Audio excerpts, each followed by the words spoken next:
Force stopping an app on your Galaxy S24 halts its operations, releases assigned RAM, potentially enhances phone performance, and serves as a remedy for malfunctioning apps by restoring their functionality upon restart.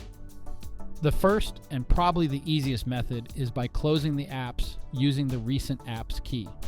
If you haven't changed the layout of your phone, then the Recent Apps key should be on the left side of the Home key. Tap on it to view the most recent apps that are left running in the background.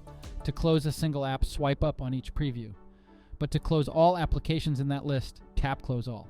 Remember, only the apps that are shown are the ones that get stopped. So if the app you're looking for isn't on the list, then try the other method.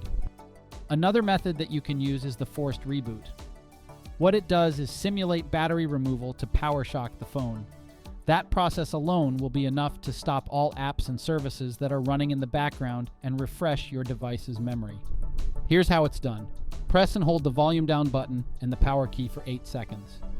Doing so will be enough to force your phone to shut down and then power back up. When the Samsung logo shows on the screen, release both keys and allow your phone to continue the boot process. Once the reboot is finished, your phone's memory should already be refreshed and no apps are running in the background except the core apps. Force stopping apps is one of the most effective solutions in fixing app-related issues, firmware glitches, and performance problems.